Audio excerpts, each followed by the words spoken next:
Good morning, everyone. Thank you for joining our webinar this morning on the topic of DRT. We've got participants joining, so we'll wait for another 30 seconds or so and then we'll begin.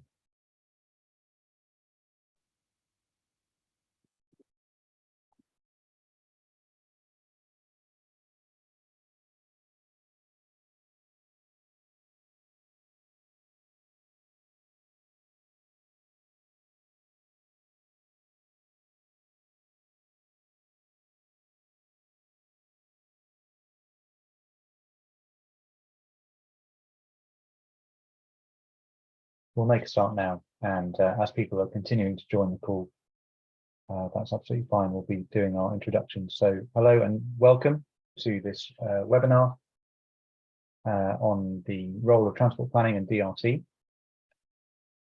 If we can go back to our introduction slide, we can have our introduction to who's on the call. My name is Chris Hillcoat. I'll be hosting our call this morning. I work in the Future Mobility team at KPMG, and I've been here for coming up to a year. But before this, my background was in transport planning for a long time at Transport for London, and more recently at Solent Transport, where I ran the Future Transport Zone personal mobility projects, including DRT. So a little bit of heritage in this area. And I'm going to ask Jack and then Xuefei to introduce themselves. Thanks, Chris. Hi, everyone. Jack Holland here. I lead Northern Europe for Padam. My background is in the operation of transport. So I worked for Arriva for 5 years and ran bus depots, and also set up a number of DRT schemes for Arriva. And then over the past few years, I've worked for various startups, from corporate shuttles through to public bike hire, bike share. So I've worked for Padam for the last 2 years, and I've helped them launch a number of operations across the UK and in other locations. So happy to be here today. Over to Xuefei. Thanks, Jack. So hi, everybody. My name is Xuefei Wang. So I have a background in civil engineering and transport engineering specifically. I worked in startups back in China, and I joined Padam 4 years ago. So now I lead the transport consulting team. Before that, I have an experience of deploying more than 20 DRTs to different territories, mostly in Europe. Fantastic. Thank you both. Well, I'll just set the scene and then I'll hand over to Jack and Xuefei to run us through some presentations. So DRT is a concept that's grown a lot over the last few years. It started off as a brand new concept and has been piloted both in the UK and overseas in a number of different places. And I imagine most of us on the call today will have either come across it ourselves or at least be familiar with the concept. But what we'll see today is that the concept of DRT has evolved a lot. And moreover, not just the concept, but the quality of data and information that goes into the services has really moved on a long way. So we're going to hear today about some of the planning tools that go into simulating, modeling and planning DRT services, and some of the data that operators get out of the DRT services, which could then be used to improve the operation for customers. So lots of lessons learned, which we'll think about today. And a number of local authorities across the UK are either in the process of launching a DRT service at the moment, or maybe considering running a tender for a DRT service soon. And one of the things we'll be trying to consider today is, as you as a local authority get your thinking caps on, what are some of the questions that you should be asking, and some of the bookends around your potential scheme that would be helpful to consider. So Jack and Xuefei, as you've already heard, are two experts in this field to help us consider these things. They're going to run through a presentation now, which will last for 45-50 minutes. We have an hour and a half for the session, so that leaves us plenty of time for questions afterwards. Please do ask your questions. At the bottom of your screen, you will see a number of buttons. You'll see a chat button. don't click the chat button. Click the Q&A button next to the chat button. The Q&A is where you should be asking your questions, please. And then we'll be taking those questions and I'll be fielding them to Jack and Xuefei after their presentation. So there'll be plenty of time for that. So we really want this to be interactive. I should also say that the recording and the presentations will be made available after the session. So if you miss anything, then don't worry too much about that. That's about all in terms of housekeeping. So let me hand over to Jack and Xuefei to run us through our presentation. Okay, great. Thank you, Chris, for that introduction. So today I'll be sort of coming at things from less of a data point of view and more of an operational point of view. So I'll be trying to sort of really put things into context, whereas Xuefei will be really focused on the analysis and the tools we use. So just before Xuefei sort of does a deeper dive into the different tools or the different mindsets you can go into and analyzing DRT pre and post launch, I think it's important just to sort of set the scene a bit on why to do this. And look, I've been part of a number of DRT schemes in the past 4 or 5 years. Some are still running, some are very successful, others didn't meet their KPIs and ended up closing down. And the ones that I think have worked best are the ones that have really identified where DRT could work, what their objectives are, where their long-term funding is going to come from, and really had that in mind from sort of project inception all the way through to delivery, all the way through to adaptation and continual analysis. So this is kind of what we're going to be going through today, is what tools can you use in the lifespan of the project to make it a success. And the first sort of key thing to bring out is, I think it's really important just to have the objectives of the project in mind before even deciding where it's what it's going to look like or where it's going to run. Now, DRT could do a number of things, but also it doesn't work everywhere. So it's important to sort of really think about why you're going to try to launch a DRT scheme. Is it an area that has a poor transport network and there's a number of residents in an area that don't have a existing transport service? Is it an area that does have an existing network of sorts? Maybe it's got a few rural bus services that run on a 2, 3, 4 hourly basis. Maybe there's services that only run at certain days of the week, and by combining multiple fixed route services, could you run it as a DRT? So that's another example of maybe where the objective of the service is to group multiple different routes together to cover a wider area. Or is it that there's going to be a new housing development or a train station that is particularly poorly served from one geography, linking it to the area? And then the next thing to really tackle is, and this is through the sort of analysis process, is this service suitable for DRT? So is there going to be enough demand? Is there going to be enough subsidy to keep this service running after the first couple of years? Is the area too rural, or do you, even if the area is really, really very rural, will you have sufficient funding in the long term to keep it running? Is there too much demand? If the area is in a relatively urban environment, it can actually be really hard to get high groupings because the vehicles are being sent in all different directions. Another thing, especially for the UK market, which we'll go into a bit later, is nearly all of the UK launches have been free floating launches. So that means any bus stop to any bus stop. In Europe, we see a lot of different service designs, from feeder, which is any origin to a singular destination, or semi-flexible, which is where the bus runs on a fixed route and diverts off to pick people off course on non-compulsory stops. Now, it's important to analyze which of these service designs will work better, and can you mix and match them throughout the day.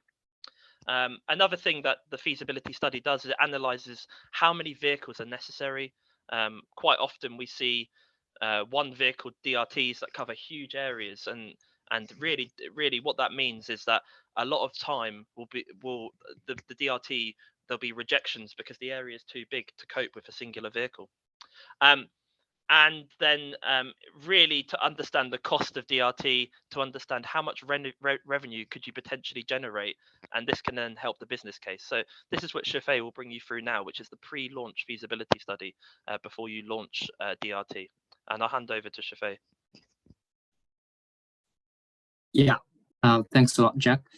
So starting from the next slide, we're going to explain how we do these feasibility studies. So in a general way, we do it in a three-step way.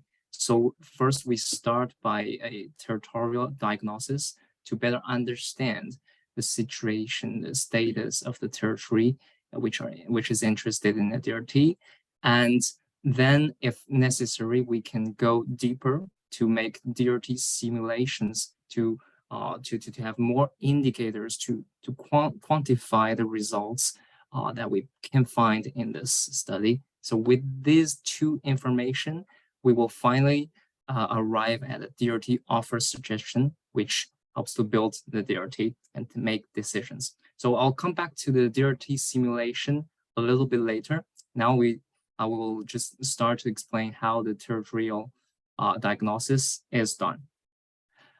So starting from the next slide, so we are we basically collect different types of data to start with the territorial diagnosis. That could be open source data, which is like OpenStreetMap, GTFS, population geography, or local policies. That can also be public surveys, which includes transport survey or travel decision survey, which makes us understand better how people and where people are traveling inside of the territory. And then what we do a little bit more here is that sometimes we were lucky enough to have some data from our clients, which can help us with some data inside the territory. That can be geographical information, or that can be the data on existing public transport networks. That could be patronage, things like that, which help us to focus on the DRT instead of making a general analysis. And so with these data, we can start to build our analysis. And so on the next slide, you'll see that we have different factors that we will consider when we do such analysis. That can be demography. So basically, we want to know who are in this territory, who might be interested in taking a DRT. That can be according to age, gender, things like that. For example, we know pretty well from our experiences that young people tend to accept DDRT better than old people. So when we are looking for a DRT for a region where there are old people, we might think of marketing ways to promote the DRT in a better way. And then there's population density, family size, etc. And then a DRT is interesting for socially isolated residents. Maybe Jack, you want to give a word on that? Yeah, sure. So I think community transport in the UK does an exceptional job at providing transport for areas that aren't served by subsidized or commercial bus services. And we're increasingly working with community transport operators to see how we could potentially digitalize their service, especially for areas that are very rural and are at a large risk of social isolation. And actually, a study was done by Transport for the North in September last year, and it found that 3.3 million people in their northern region were at risk of social isolation due to lack of transport. That's 20% of the whole population of the north. So I think DRT really could have a place in helping to reduce these residents and the knock-on impact of being able to provide transport to healthcare, to shopping, to places of interest. Could see real results in the net cost of not delivering transport to these regions. Thanks, Jack. So then in terms of geography, it's very important when it comes to design a service model. I just take one example if I take this city where I came from back in China, which is a city that has a linear shape. So for me, if we want to introduce a DRT there's no point to introduce a zonal DRT, but I would like to suggest a virtual line or corridor line, something like that, to make sure that the DRT corresponds to the needs of the territory. And then in terms of geography, we're also talking about points of interest, terrain features, things like that, so that they can help us to better design the service.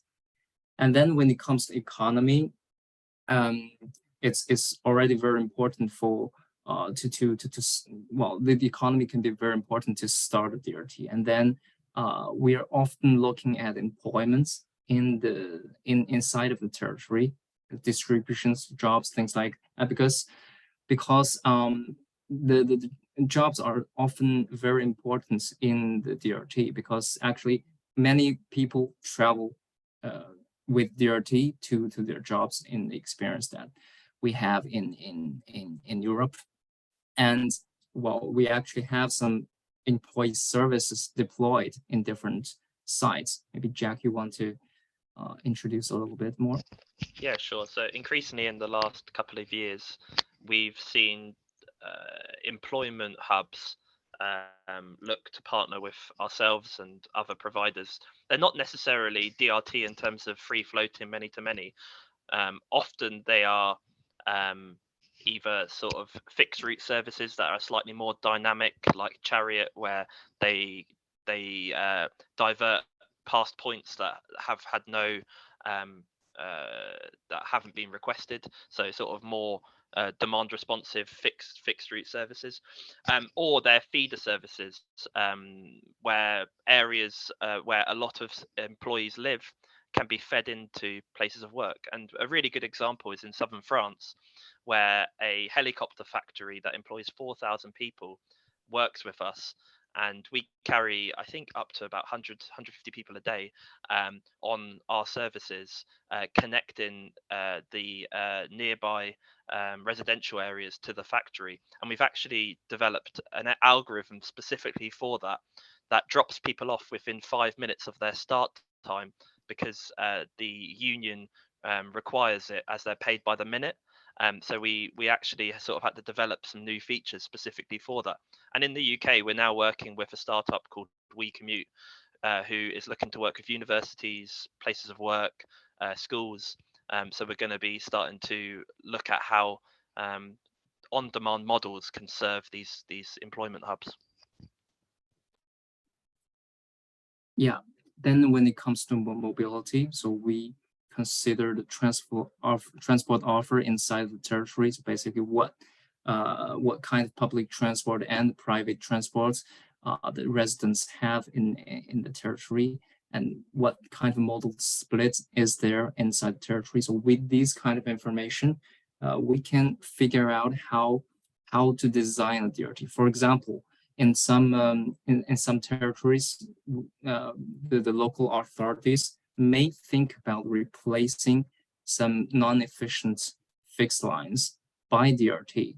They know that there are some lines, but they are perhaps not really sure about which lines to replace, which lines are the good ones to be replaced. We have this experience of that. What we can do is simply look at some indicators, such as passengers per vehicle per hour. So this is we have a quite quick way to identify which lines that can be transferred into DRT. For example, if we we think that's the lines that has less than 10 passengers per vehicle hours, that could be lines that are interesting to be transferred in DRT. And more specifically, if we're talking about zonal DRT, we would expect something like 5 passengers per vehicle hour to be a really strong zonal free-floating DRT. And then, of course, there's other models for virtual lines or corridor lines sometimes that can be higher, more than 10 passengers per vehicle hour. So everything depends on the situation, but we have some general lines to help us with this decision.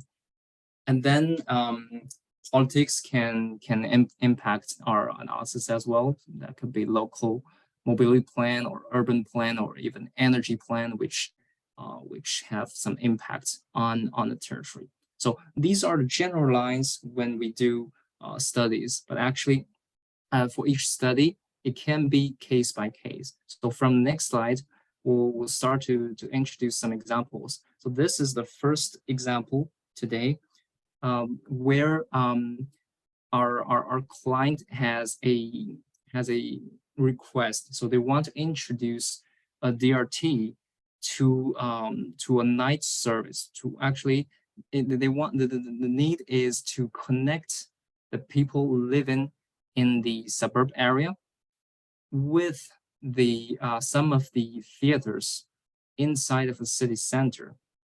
So they can provide a DRT service for these people to go to the theater and then come back home after the events. So they asked us for our ideas on the service design. So basically, what we have done is we have just synchronized several different informations in the territory. We kind of crossed the population and the approximate addresses of the spectators, and then made a isochrome map to identify which zones are potential zones. And then finally, we have identified one zone which seems to be really appropriate for this DRT.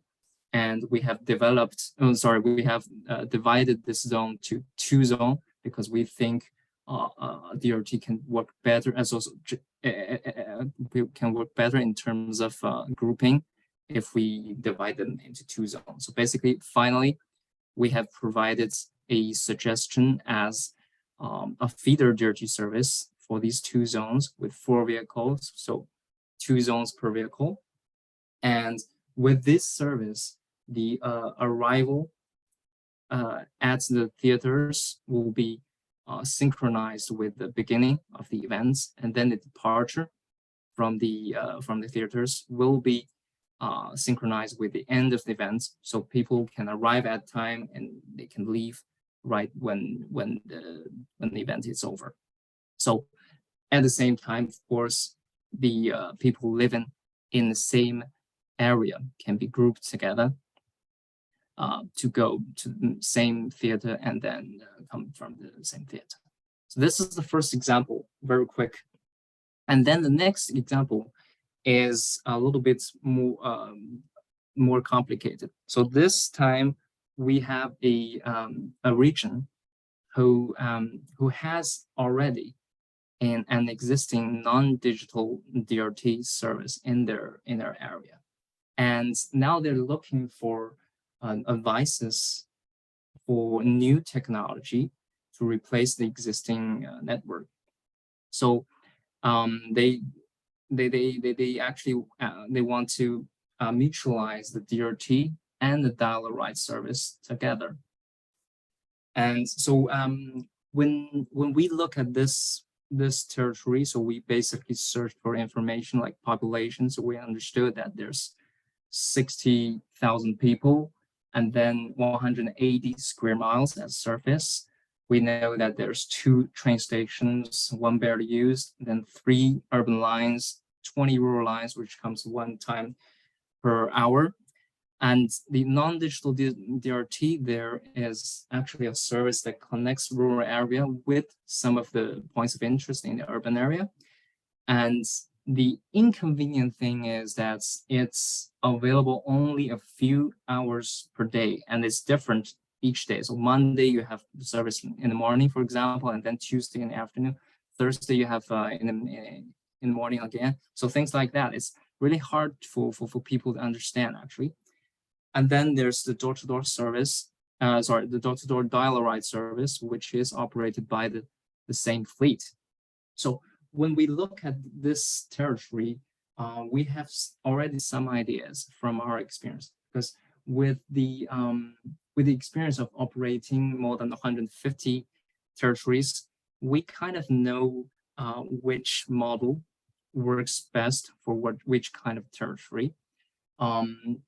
And for this case specifically, when we are talking about a zonal free-floating DRT, which is the case here, we have some kind of standard or rule, like if we're talking about a territory of between 80,000 to and 120,000 people in the surface between 100 and 200 square miles, we would suggest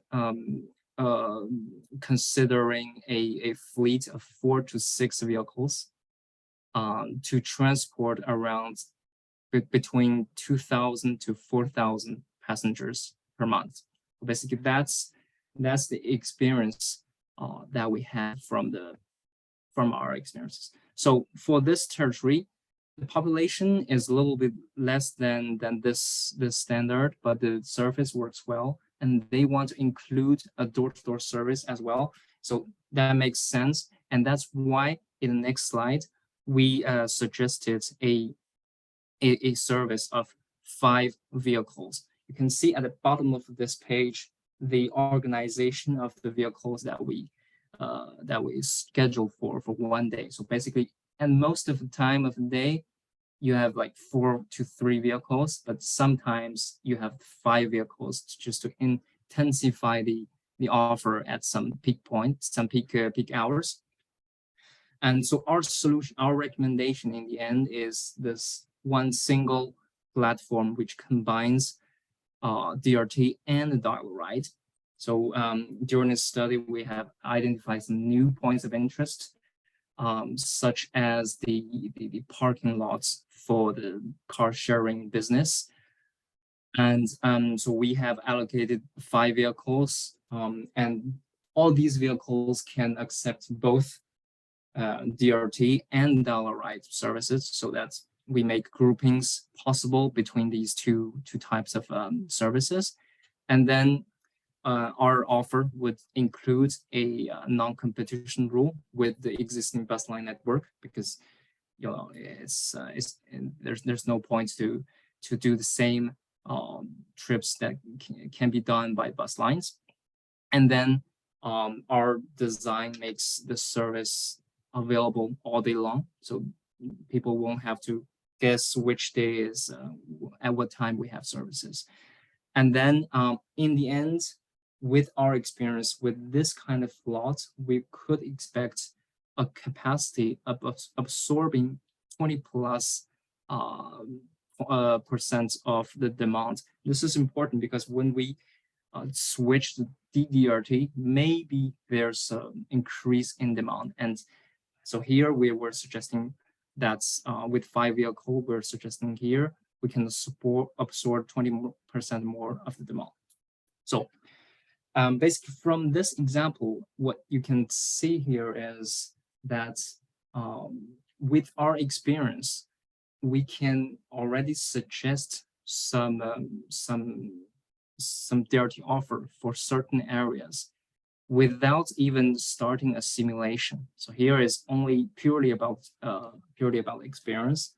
And that being said, this kind of diagnosis is less quantified. So we don't have exactly the KPIs. So we only have the rough ideas of how to organize everything. So, but sometimes we do want to have some more detailed indicators, and that's why we can do simulations. So if we go to the next slide, we can start to talk about how we do simulations. So the simulations are actually a tool that helps us to quantify the results and to give some concrete indicators and to understand exactly how many vehicles we need, how many seats on a vehicle we need, and how many passengers we might transport. So first of all, I'd like to explain a little bit on the next slide how our simulator works. So our simulator is a DRT dedicated simulator. So basically it does simulation for DRT services. So it's developed by our Padam Mobility's own team. It uses exactly the same algorithm as our operational product. So that makes it easy to then adapt to our tool. And how it works is actually very simple. So we need some kind of inputs for the DRT. So this includes two things. The DRT demand, which is a list of requests of the bookings for one day. So actually, when we do simulations, we do it on day basis. So each time we run the simulation is for one day. So for the requests, we need input such as for each user, the origin, destination, hour of departure or arrival, and number of passengers for this booking, things like that. On the other side, we would prepare the offer in the same simulation. That could be 3 vehicles. So that could be a number of vehicles and then different numbers of places and different vehicles and there's DRT model, things like that. And then we would combine with some parameters, which are actually the rules that define how strict we are with the hours that we suggest, because actually in DRT the hours can change in terms of when there's new bookings and there's cancels coming, so the hours can change. So we have parameters to define how strict these rules are. So basically, once we have all these things, we put them into the simulator, and then after between a few minutes to half an hour, the simulator will turn out with some outputs. So the first output is a raw result. This includes 2 parts. This includes the booking results of each passenger at the first time. So basically, for each passenger, we will know if this booking is accepted or not. So if it's accepted, then it will be picked up by which driver and then at what time. And then if the booking is not accepted, we will know why. So that could be there's not enough place in vehicles. That could be not enough vehicle. That could be there's there could be that the user just cannot wait too long, because we have suggested some trip which is like 2 hours from what he has wanted to book, and they just cannot accept this proposition. So this is the booking result. And then on the other hand, we have the roadmap for each driver, so which indicates us the exact where and when each driver goes to which point to pick up and drop off people. So with these information, we'll come up with the results which contains more than 20 KPIs, which help us to make decisions on different DRTs. So when we do a simulation project, so we do this process many times. So each time we do this, we call it a scenario. So basically, we can run several scenarios for the same project each time. So we have different results to compare with. We can change the number of buses, change the number of places, change the number of demands, so that we can see different results, and this basically helps us to make decisions. On the next slide, there's a quick illustration of how the inputs and the results look like. So basically, the inputs are just a list of requests. And then there's the offer, which helps us to, well, this is a visualization of the offer. So we have 3 buses with how many seats and the service from what time to what time. So with these informations, at the end, we can have the results with different KPIs such as success rates, average traveling time, polling rate, and total distance. And on the bottom of the right, you can see there's vehicle usage as well. In this case, for example, 40% of the time, the vehicle is at parking. Well, the vehicles are at parking. So it means that probably there's a way to improve the efficiency of this service. Yeah, so with the results of the simulation, then what we can do something further, which is on the next slide.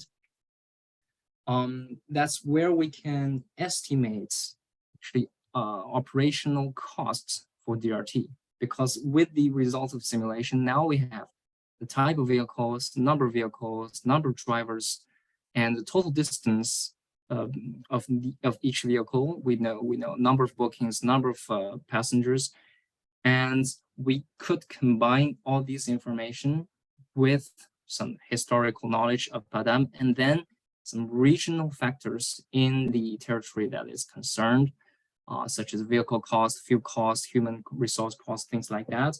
Once we have all these informations, we have already built this model to calculate then the operational cost weekly for each week, for each month, for each year. So this is something we can do, and this can help our clients to do some economical analysis. So this is basically how the simulation works. And from the next slide, I'll show you some examples. The first example, again, is a simulation to help to design a new DRT. So basically, in this territory, there's no DRT experience, and the clients identified some low efficiency fixed lines, and they want to replace them by DRT. And they want to know how to design it, how many vehicles to be put in place, and what types of vehicles, and how much cost that will bring on them. So for this simulation, so we have started our study by estimating the DRT demand, because there's no DRT in the territory. So basically, we have suggested estimating DRT demand in terms of 2 things. So there are historical data from our experience in similar territories, and then we crossed the data of this territory with the patronage data of existing lines, and then we crossed the demand with the fixed line schedules to make it more likely to be the real demand. And then we ran 11 scenarios by varying inputs. So that could be number of vehicles, things like that. And so this time we did some stress tests, which means we increased the number of bookings by 50%, and to see what happens with the same amount of vehicle. Of course, in the end, we have done some cost estimations. So the findings are quite interesting. So in this territory, in the end, we'll require 3 to 4 vehicles. And actually for the 3 to 4 vehicles, the first 2 vehicles are better to be 8-seaters than 6-seaters. And then the 3rd and 4th vehicle can be just 4-seaters, because they're just responding to some high number of requests during the peak hours. You don't need them to be there all day long. And then in the end, not surprisingly, optimizing service. Well, so the biggest cost of the service is human cost. So optimizing the service schedule can really reduce the costs for this area.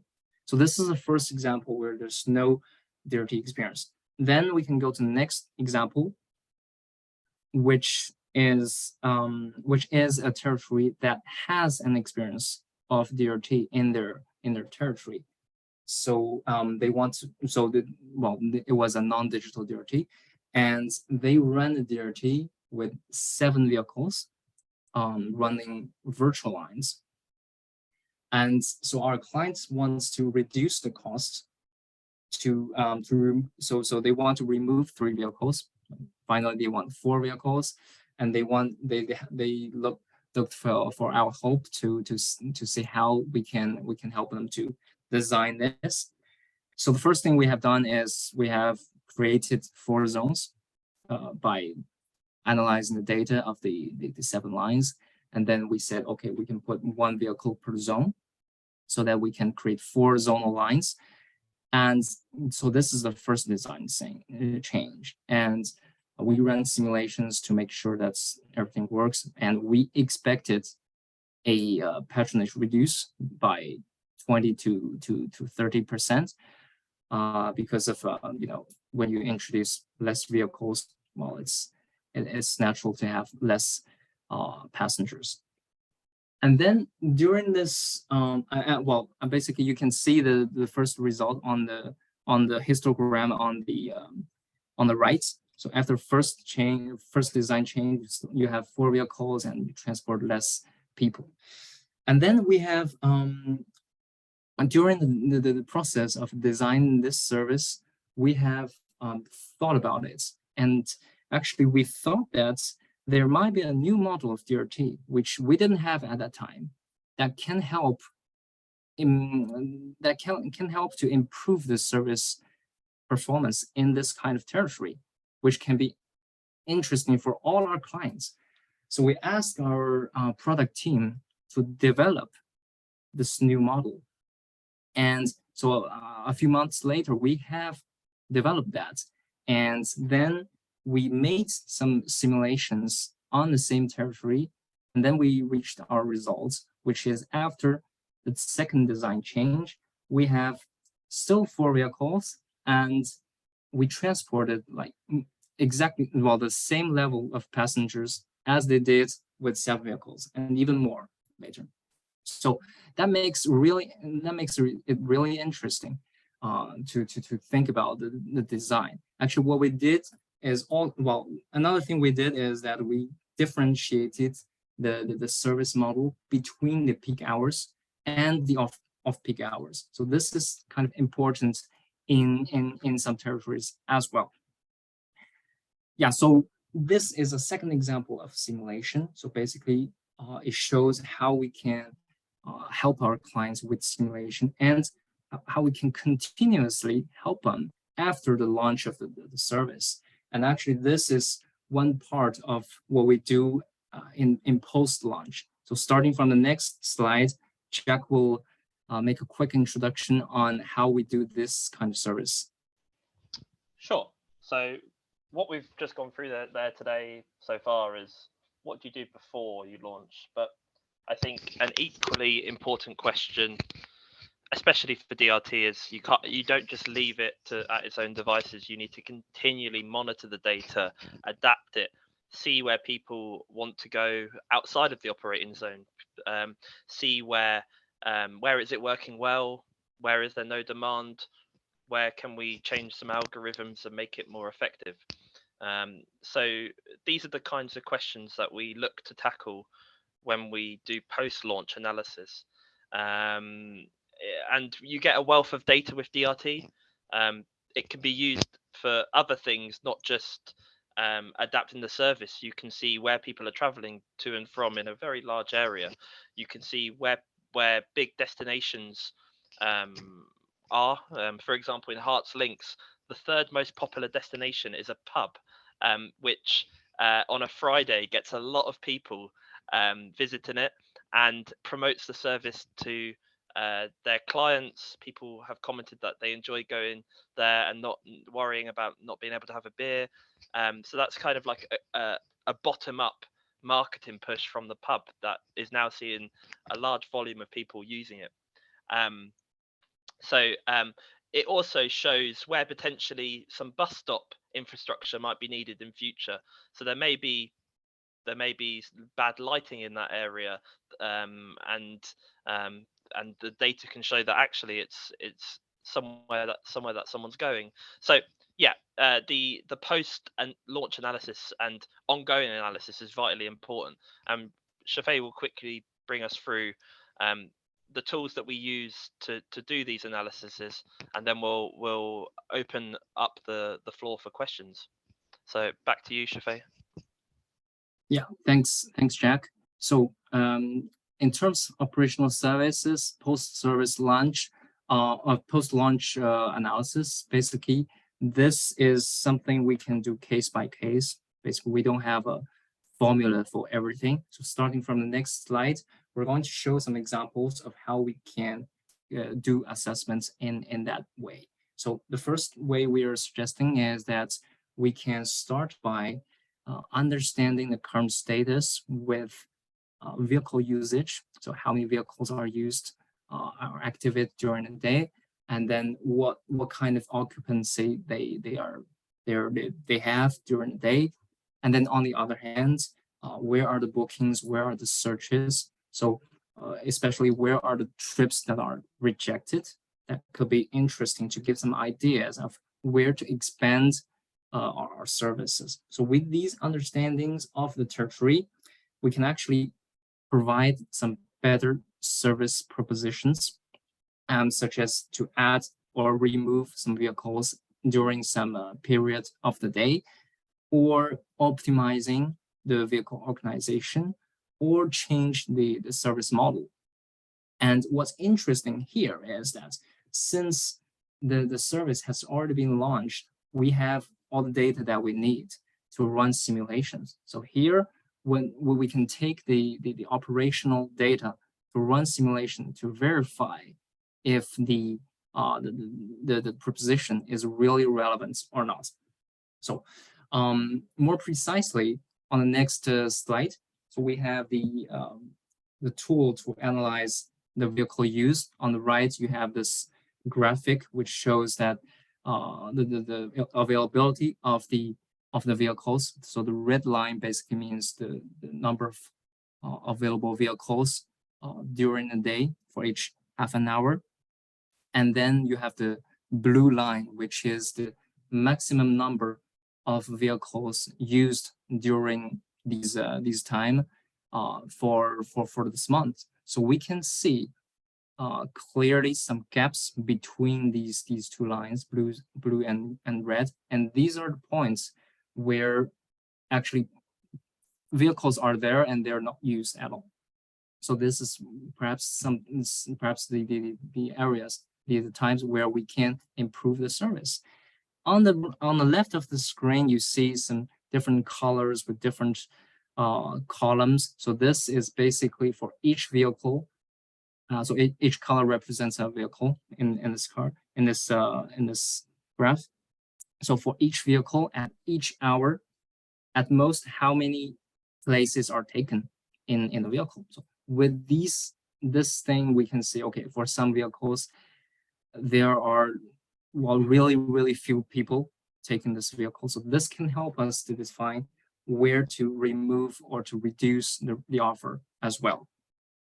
And then on the next slide, we have the other side of the story. So this is, so we can see where people are traveling and when they're traveling, and where they're searching for trips, and where, if where they're going is out of the zone or not. So with these information here, when we combine with the vehicle usage, we can finally come up to some propositions, as we show in the next slide. So here we can change. So yeah, so we can input the same demand data as the operational one, and then on the left, the bottom, you can see that we changed the organization of some vehicles and their number of seats, and then we put into simulator these data to arrive at some different data to analyze the results. So basically, the results means that with this change, we can see that the service performance remains the same level, but we have increased the efficiency by reducing the mileage of the vehicles. So this is one example. Another example that I'd like to show today is on the next slide, which is a study that we have done for one of our biggest clients in Orleans in France. So this is a travel time adjustment. What does that mean? Actually, what came to our side was that we found that in this territory, there's a lot of delays in drop-off places, which is not normal. So what we see here is 14% of trips are late at drop-off, which is in theory not possible by our algorithm. So we'd like to understand what happened and to find a solution. So what we did, so the first thing we realized is that actually the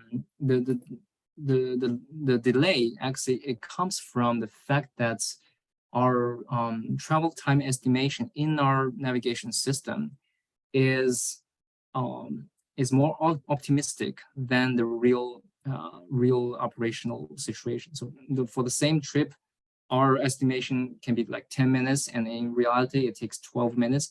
So, and this thing accumulates. So for the whole day, then there's a lot of bookings that can be impacted in the end. So the idea to solve this problem is to recalibrate our navigation system so that it corresponds to the real situation. And for this, we have used one tool that was developed by our tech team, which uses an AI algorithm that compares the travel time between real operation and the navigation tool, and then suggests for each segment of the road how many percent we want to add or remove from the original navigation plan. So we have done this, and on the right at the bottom, you can see the difference between the before and after the calibration. So for the same route, for the same origin destination, we have different propositions of roads and different travel time for the same origin destination. So this is basically what we did. And in order to make sure that this works, we run simulations, which shows that, okay, only 0.5 trips will have delays. And then at the same time, as the travel time is generally increased, so we will expect a 3.6% patronage loss in future.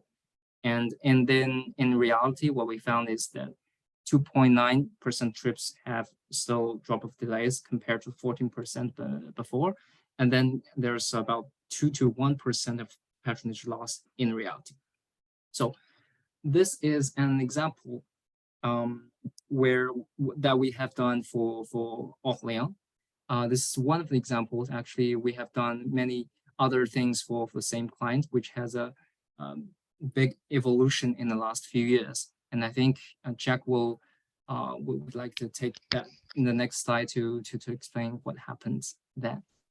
Yeah, sure. So just to put that previous analysis into perspective, we currently operate about 40 vehicles around Orleans in the rural areas around the city.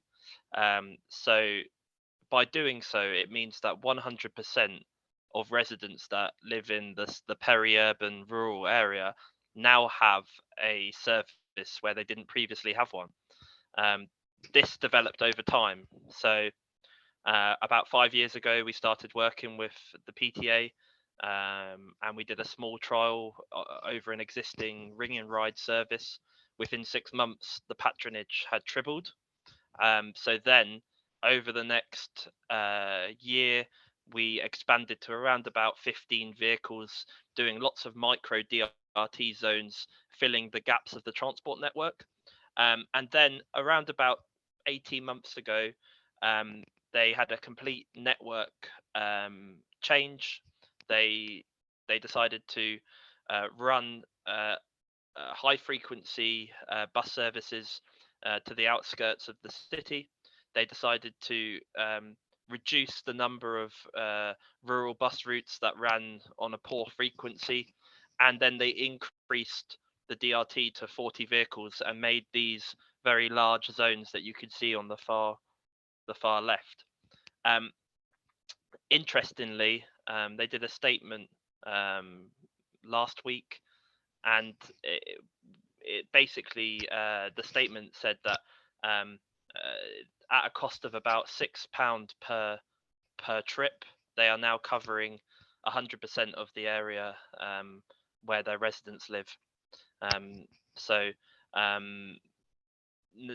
That compares quite well to many rural bus routes. So with 40 vehicles, they can basically ensure that everyone who lives in their whole region has access to a service, and that was their goal. It was to do that. If they were going to do that with fixed line services, it would have needed a much larger fleet to be able to provide transport services to this wide region to all of their residents.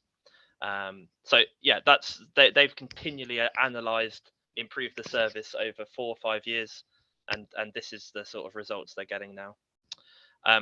On to the final slide. So before I hand over back to Chris, just to sort of summarise some of the key takeaways that we've gone through today. I think the slide that Xuefei focused on first really highlighted the key things to analyse to make decisions on whether DRT is the right answer for an area. What do you want to achieve? Who lives in the geography? What does the geography look like? Is it well served already? Does it need DRT? Is there long-term funding potentially? Is there a strategic plan to give people access to services in that area? There's a lot of flexibility within DRT. As I've said previously, I think in many urban areas it's not the right answer where there's good existing transport, but by using different service designs, you can really maximize the groupings and maximize the efficiency of DRT. And a number of our operations really do that. They have different vehicles that do different things at different times. What we're seeing now is a really good way to reduce the cost per passenger is to blend different services together, be it rural school services, be it access to healthcare. We're working with Hertfordshire County Council now on providing their DRT and their dialer ride, and we've got a number of plans to look at other silos of transport with them, and we're starting that process with a number of our other partnerships. A lot of other county councils that we're working with are starting to look holistically at where they spend money on transport, and is there scope to potentially group taxi journeys together, to use vehicles at different times of the day to do different things. So to really look at the overall network and not look at things in silos. Some of the key sort of stats to come out from all of our sort of services is if you want a service to have maybe 40-50% profitability, it's important to look at where it's launched in the rural area. If it's launched in a very rural area, it will need maybe 70-80% funding. If you are launching in a peri-urban area, potentially you could run peak time services and it could get closer to sort of 70-80% funding.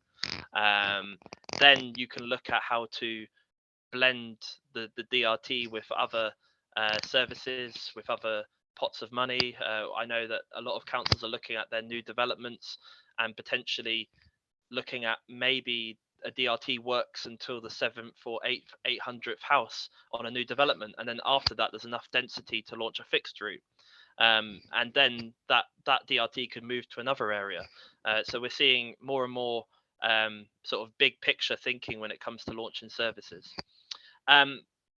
Simulations are really important to help you plan the number of vehicles, the type of vehicles, and try to estimate the cost before launch, so that your decision makers, your elected officers know that this is what the long-term plan will look like. And then it's vitally important to not just launch a service and leave it to its own devices, but continually analyze, adapt, make tweaks to make higher grouping rates and to increase the number of people that use the service. So yeah, that's just a summary of what we've gone through, and I'll hand over to Chris. Wow, Jack and Xuefei, thank you so much. There was a lot to take in there. Some fantastic details, some really interesting case studies. So thank you very much for your presentations. Thanks to all of you on the call who've been putting your questions in the box. We've got quite a few. Some have been answered already in the text interface, but others we can go through now. So we have just under half an hour, and I've got a few questions which I'll kick off with, and then hopefully we can get the discussion going. So first of all, and just thinking back to all of that amazing detail you've shared with us and all of the different factors that influence the modeling and simulations, can you just perhaps summarize and say what are the most important factors that when you're simulating this, and you talked about a number of different things that are important. What do you think are the really critical ones for simulating a successful DRT service?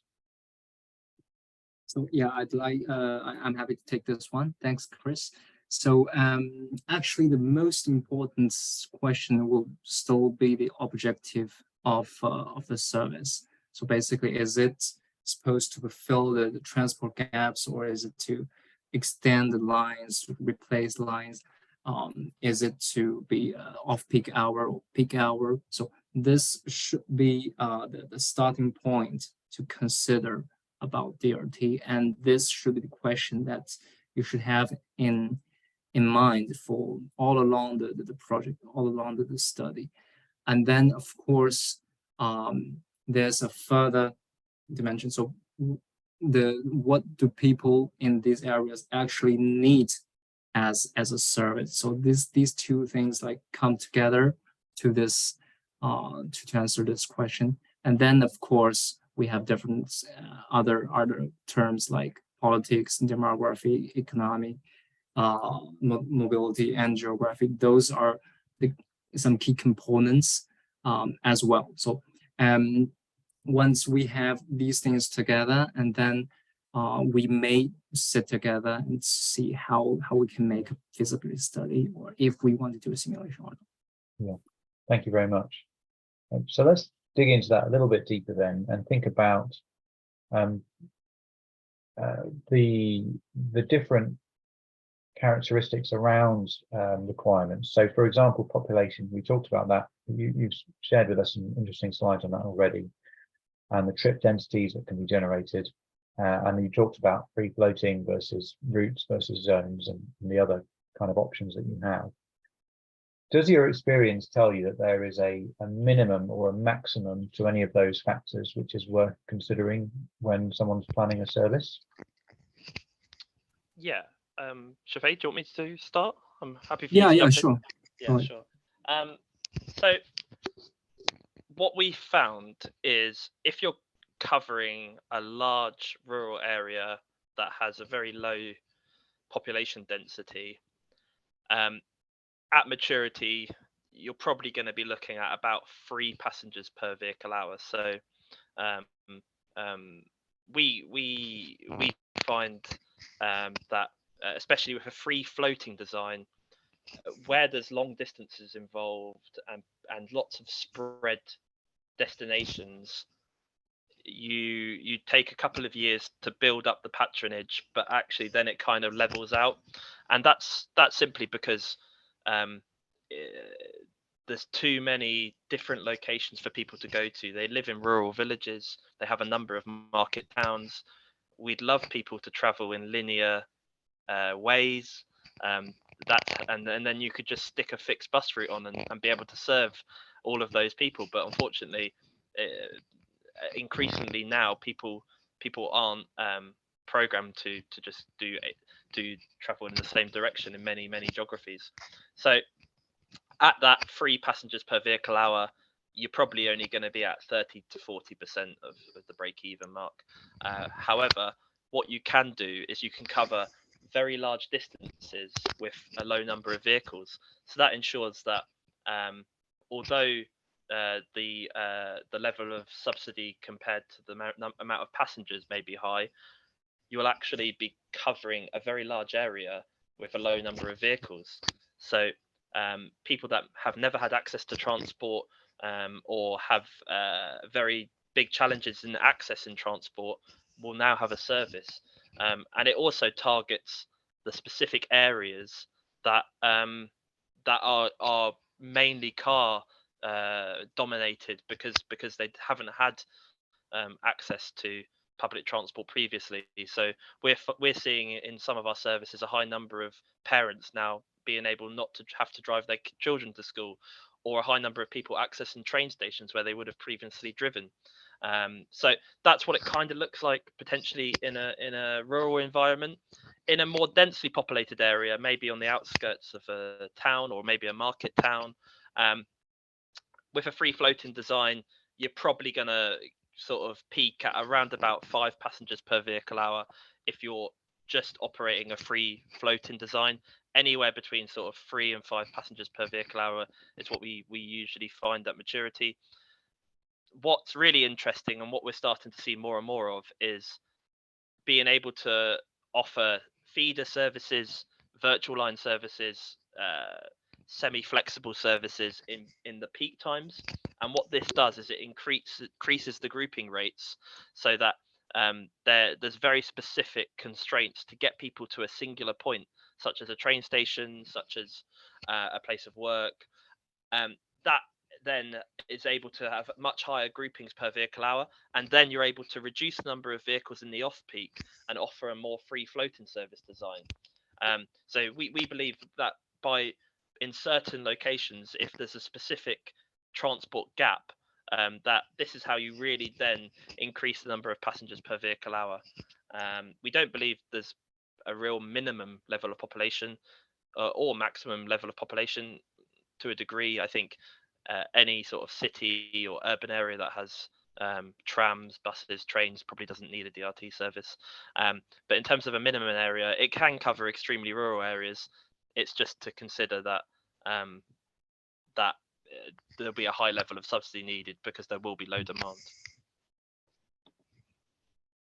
Great, thank you, Jack. And let's pick up on that question of number of passengers. And there's some questions in our Q&A box as well around this. If we're thinking about 3 to 5 passengers per hour, what kind of vehicle does that imply that's needed? And are there any other considerations around the vehicle choice that you need to make? Yeah, so on paper, yes, DRT can work really well with like small 7-seater vehicles. I believe there's use cases that Lincolnshire have done and some others where they blend minibuses with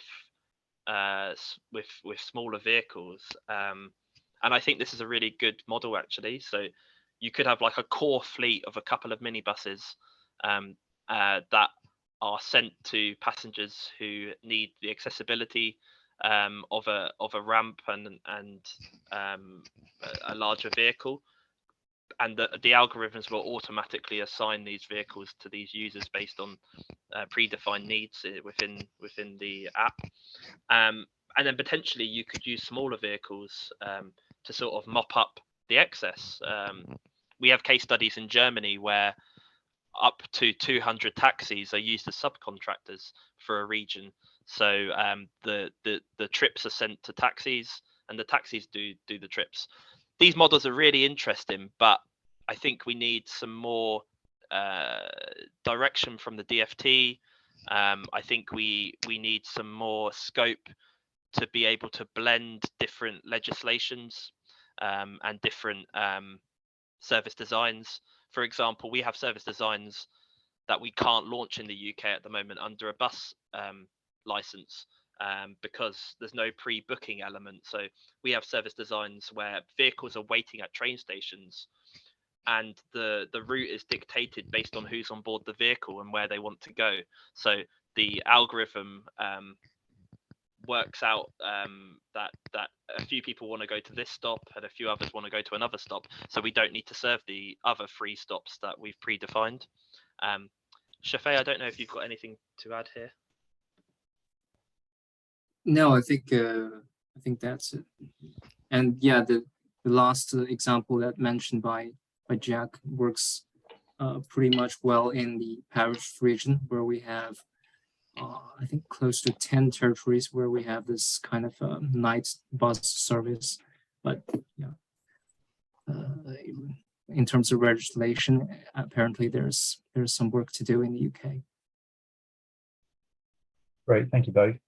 Let's move on to think about any authorities who might be thinking about tendering for DRT service. And I think we've probably got a number on the call today, and you will have worked with quite a few over the last few years.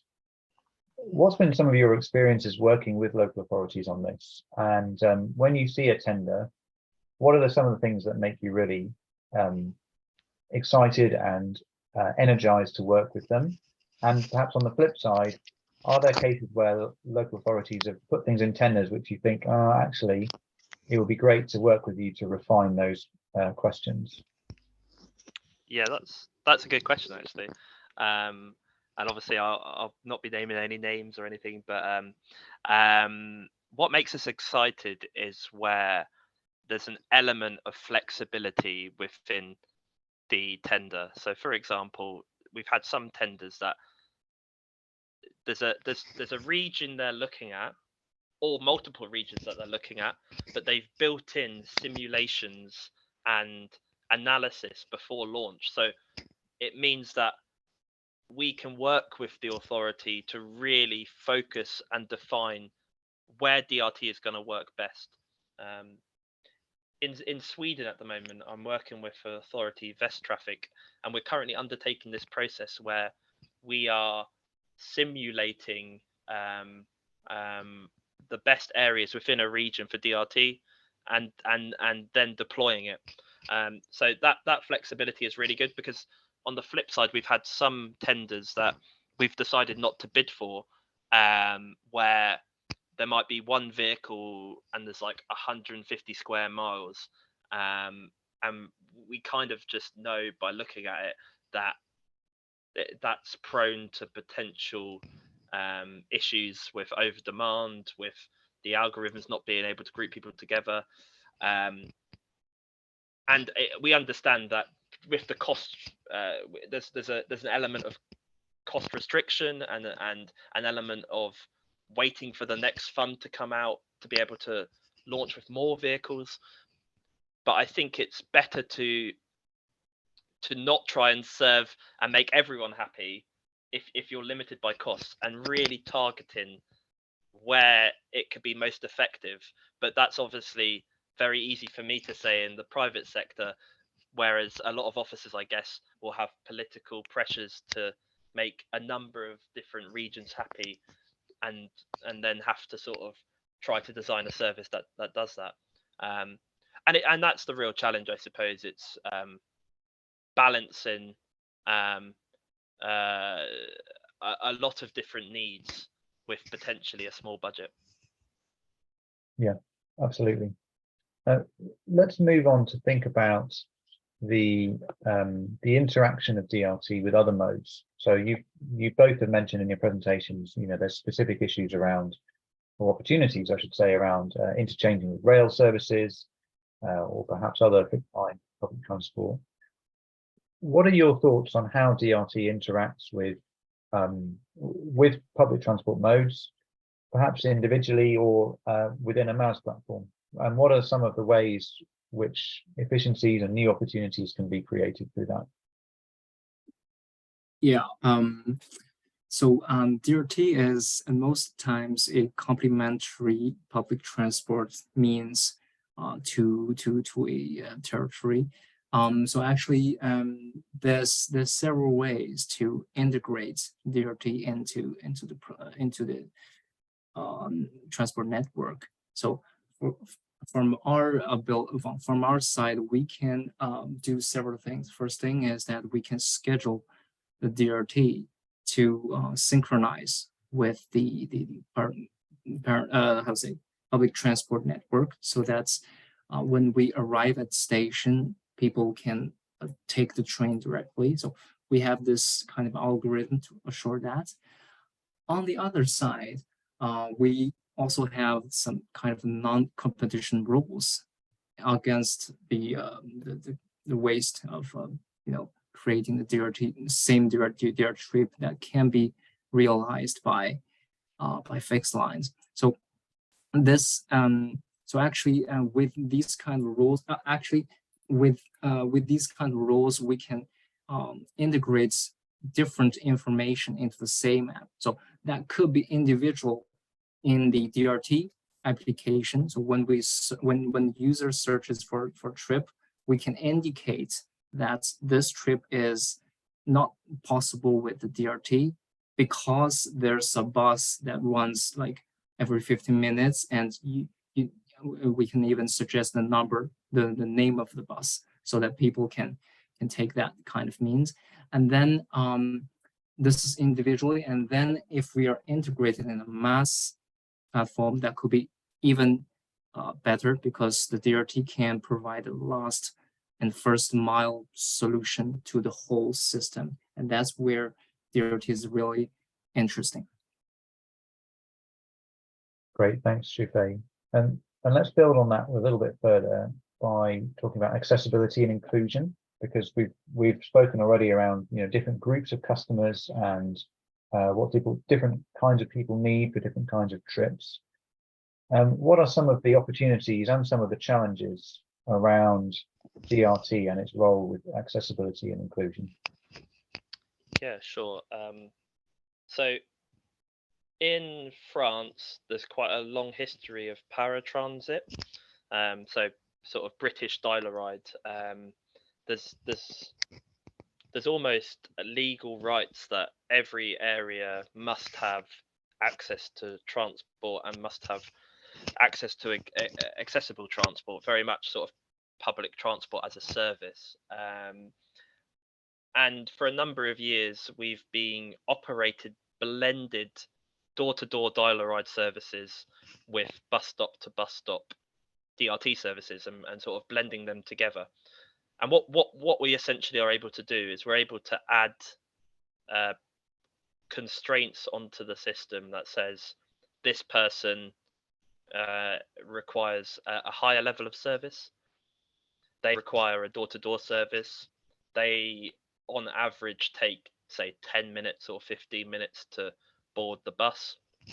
And then we can kind of mass upload their bookings on a weekly basis or a monthly basis. And then it shows the availability of the buses to the general public at other times. And then those users who are more able are able to walk 400 meters or however far it is to a bus stop, and they are provided with bus stop to bus stop service. So I think this is one area that is starting to emerge in the UK. I know Transport for West Midlands, which is not one of our clients, have recently started to blend their DRT projects with their dial-a-rides across the West Midlands. We're working with Hertfordshire on a very similar project. Also, a very, very high amount of funding. I believe it's more than public bus subsidy is spent on healthcare and home to school and SEN transport. I believe that the sort of total funding pots are much higher than what we spend on bus subsidy. And a number of levers can be pulled to try to reduce that overall pot. I believe about 20% of people who use non-emergency patient transport services are able to walk to the nearest bus stop.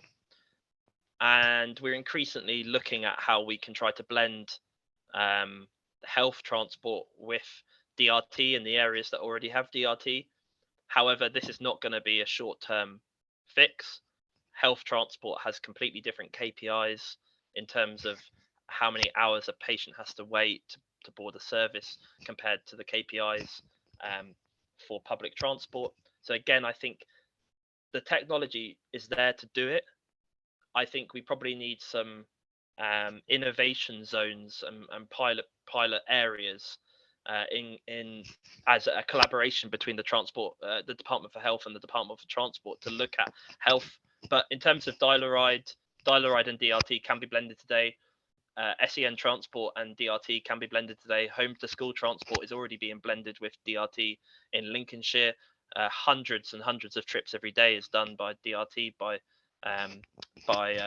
school children. So those are the key focus areas, that sort of blending DRT with other modes currently. But the big opportunity, I think, is with healthcare. Great, thank you, Jack. We've got about 10 minutes left. So if anyone else wants to ask a question, please do put it in the Q&A box at the bottom. I want to segue from your discussion around other transport options that look a little bit like DRT to the elephant in the room, which is the commercial question, which I imagine most of us on the call are interested in, and indeed many of you have already asked, so thank you for that. Can we talk a bit about, and thinking firstly on there's a capital pot to set up a service, and there's an operational budget for running a service. Under what circumstances, if any, is a DRT service able to be launched and then operated? Thinking about those capital and operational sums, you know, what kind of inputs are needed, and what are the best ways of considering those? Yeah, sure. I think the term commercially viable for me doesn't necessarily mean break even. I don't believe there's any demand responsive transport services that break even. There might be some that use volunteer drivers, like community transport. They may cover their own costs because they're not paying the 40% that you pay for drivers. There may be others such as like taxi sharing services, you know, like Uber Pools and Via Van in New York, where there's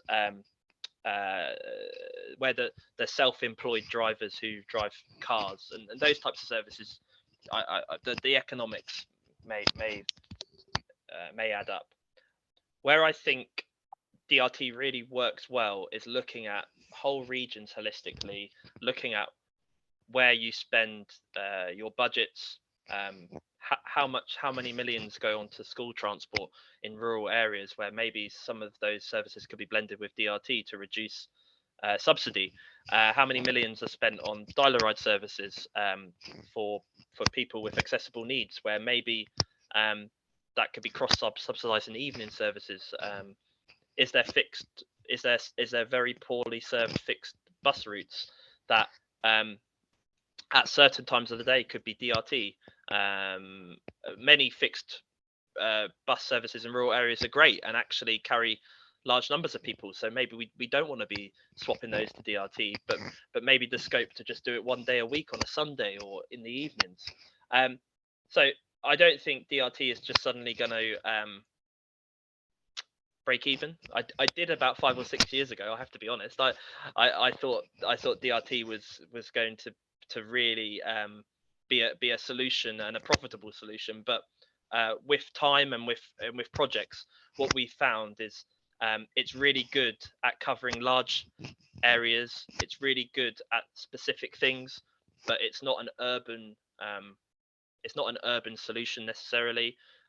It's a solution to cover wide areas of population that may not have access to transport and enable them to have another choice than the car. And in terms of looking at long-term funding streams, sorry, my dog, Amazon has just arrived, and maybe DRT could carry parcels in future as well. But in terms of long-term solutions, I think looking at Section 106, looking at bus subsidy in some areas, and really trying to blend these different pots of money together could be a really good solution. Yeah, thank you, Jack. And thanks to everyone for your comments as well. I'm just going to pick up on a couple of them, and then we'll move towards summing up our morning together. So thanks to John Taylor for a number of questions and comments around the customer types. So whether people who are using dial-a-ride services may need very specific requirements compared to people who are booking a DRT or for school transport, or indeed NHS non-emergency transport. So yes, there's a need to consider the different needs of individual customers and for individual trips. There's also, I think many of us will have thought about this issue of blending services together, and perhaps the next topic for us to think about is what are the legislative and contractual and commercial questions around making that happen? Because as Trevor's put in the chat, some of these conversations with NHS and DFT, they're not happening, or they're not moving as fast as we would like. So perhaps there's a question for us to consider in the future. We're a couple of minutes from 12 o'clock, so I think we'll call it there. And let me say a big thank you to everyone who's been interacting with us in the Q&A and the chat. It's great to have so many of you on the call. As I said at the beginning, the recording of this call, the presentations, and the questions and answers will all be made available to you afterwards. And I know that Jack and Xuefei would be more than happy to field any emails or any further follow-ups that you have. So thank you for your presence with us today and your interactions. And of course, let me say a big thank you to Jack and Xuefei for your really informative, detailed and experienced presentations based on all the work that you and Padam have been doing. So let's call it there and give you 3 minutes to go and get your lunch or move on to your next meeting. So thank you very much for joining us, and hope to see you again on another call.